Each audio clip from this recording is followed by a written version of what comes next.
and it didn't go away. Matter of fact, people stayed. And then the Campaign for Liberty was organized, and for the last 4 years, that has grown and infiltrated. There's been political action and economic activity going on and educational opportunities going on. People come to my office now, and sometimes I look at them, they're rather young, and I say, when they want to talk about the Fed, they've been studying about the Federal Reserve and why we have to get rid of the Federal Reserve, and I'll say, how old are you? This is, 14.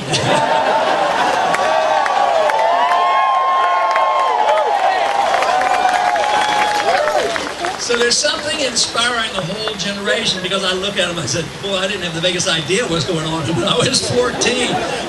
But there's a lot of reasons for that. One is the need for it, the crisis that we're facing, the bankruptcy of our country, the knowledge that our treasury is bare, the financial system is close to being in shambles, the knowledge now that we know that the welfare state doesn't work, it impoverishes the people that it's supposed to help, it enriches the people that are enriched when the bubbles are being formed. So this is a big difference and a big opportunity, an absolute need. But the people are recognizing this, not only the young people, but many, many others now. There's a coalition. Before it was a recognition by the young people realizing the severity of the problem, but now it's across the political spectrum, and it's across the age spectrum. So we're coming together now and bringing a lot of people together. And it's not a narrow group of people in a minority party. It's not the base of one single party.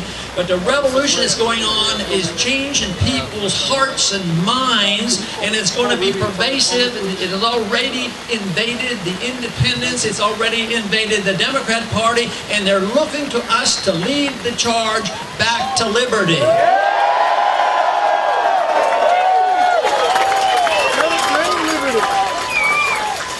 And of course, I think the third stage now, we have the 07 campaign, we have the Campaign for Liberty, and now we've had this election 11 and 12. All I can tell you, it has far exceeded all my expectations. When I go around the country, I meet literally thousands of people, and they're very much involved. Many states now have elected individuals. We have men like Mike Doherty representing us in New Jersey. It's just really great. But there are some states that, and we have not heard of it, and this is the best way it is. It isn't like it was a top-down organization. It was spontaneous. The brush fires of liberty have been lit in the hearts and minds of so many people. It's no longer a minority, a restless minority. It's a gigantic movement that is occurring, and is there every reason for us to be optimistic that this will continue, but we have to also realize it will not go easily. It will be difficult. That Thomas Paine said, tyranny is like hell and is not easily conquered. The people I know in Washington represent that. Well, let me tell you, they will not go away quietly. When you think about this is called the political struggles and the political arguments that go on in Washington, it's all over power. It has nothing to do with ideas. They're all wanting to know who's going to have the power and who's going to get the money. But guess what? We've run out of money, so that's why they don't even offer budget resolutions anymore. They just go on and argue and fight over who wants power. What we want is our freedoms back. We want to understand what liberty is all about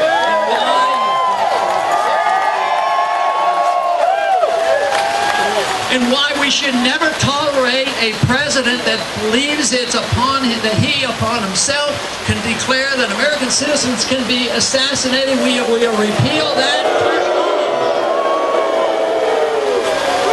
Of course, all laws that were passed by executive orders are up for removal by executive order. So as president, I can use the executive order to repeal all of that executive orders. Last week, Just a couple of weeks ago, the president wrote an executive order that was renewed the Defense Production Act, but he added a few phrases in there. The Defense Production Act was supposed to give emergency powers to the president, dictatorial powers, which it should be on the books, but Obama changed the wording. He says in times of war, and he added in times of peace, he can take over everything. Of course, just last week, the Supreme Court didn't help us out much by a 5-4 ruling.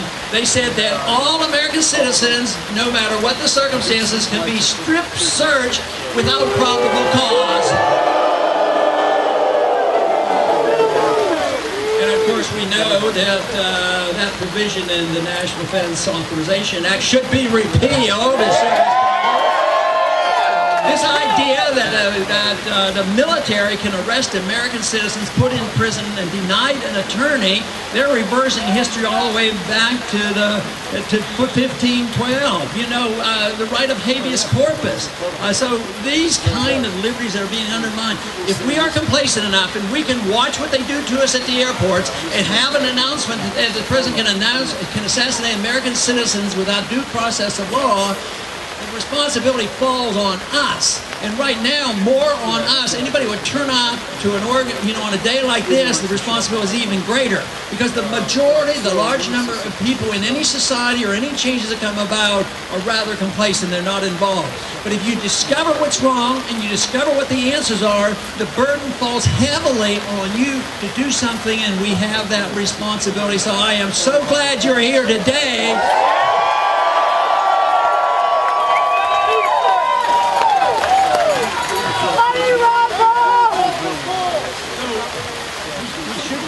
With what is happening when we think of all the problems that we have and all the improvements we have. But there is no doubt that that one subject that we talk about so much is something that has not been done in 100 years. This is the first time the Federal Reserve and monetary policy has been an issue in a presidential campaign.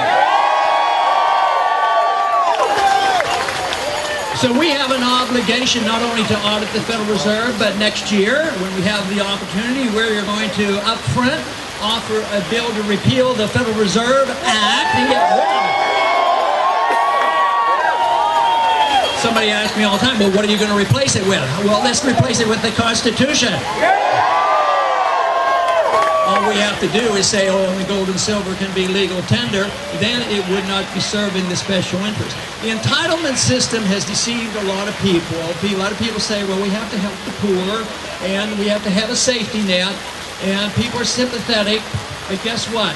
The housing program was sympathetic. We were going to give everybody a house. But who made all the money when the housing bubble was being blown up? And who got bailed out when it burst? And who lost their job? And who lost their homes? This is the reason that we have the opportunity to point out that this whole entitlement system doesn't work. The foreign policy doesn't work. The monetary policy doesn't work. And this is the reason our revolution and these changes will be successful. The one reason I'm convinced that we'll be successful is one thing that is required is passion plus reason. Reason comes from logically arguing and understanding the fallacies of the current economic system. And that was what the intellectual groundwork laid down for us, the intellectual argument. But after you have that, you also have to have a passion and a determination to go out and fight for these battles. And this is what we have, and this is why we should be very encouraged to know that we can win this. I often think about the saying back in the 1960s when it was right-left paradigm and they didn't quite understand that the definition is tyranny versus liberty. But back then they said, you know, if you weren't a bleeding heart liberal when you were 20, you didn't have a heart. But then they also said that if you weren't a conservative when you were 40, you didn't have a brain. But let me tell you, if you believe in liberty, you both have a heart and a brain.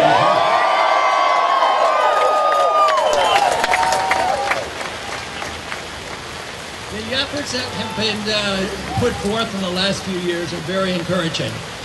The fact that we take a non-interventionist foreign policy, of course, we have been challenged so often in the past that, oh, if you don't vote for the war, you don't support the troops. How much nonsense could that be?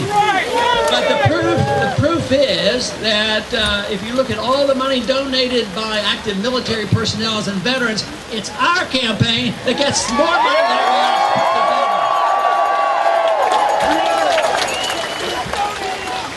And this is the reason, of course, the foreign policy will be changed, because the militaries are sick and tired of it. It has been ruthless to our military. Our defense is actually the support for the troops, the wearing down of our troops has been very detrimental to us. And what about how many veterans now are suffering for lack of care? Now we have an epidemic of suicides by our military. It's time for us to wake up and say the purpose of the military is to defend this country. Now, this is one place where I think we can be very proud of. We, as a people, and with our military, we are capable of defending ourselves. More than anybody else. We have more weapons than everybody else put together. Nobody's going to invade us. Why do we have to go out looking for dragons to slay and looking for enemies and stirring up trouble around the world? But our real threat, we take the oath to defend against all dangers, all enemies, foreign and domestic. Let me tell you, it's the domestic enemies that we have here today that are tearing down our liberties that we must.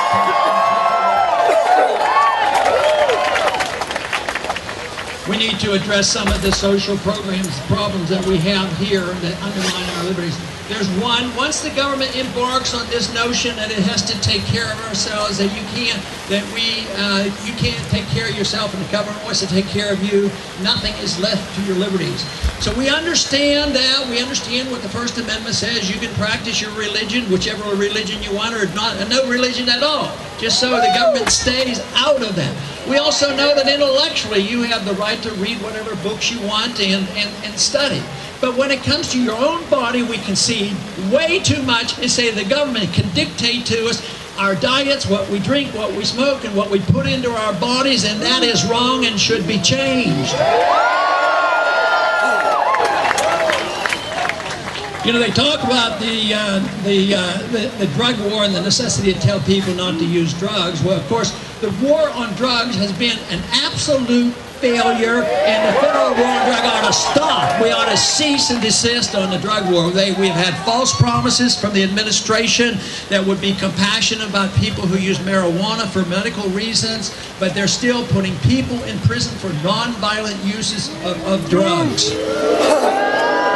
What we need to do is recognize that drug addiction is a disease. It's not a crime. We ought to treat it more like people who drink too much alcohol. If you do harm to people, yes, that is a crime. But if it's your own business, your own body, it's up to you. I would give you some strong advice.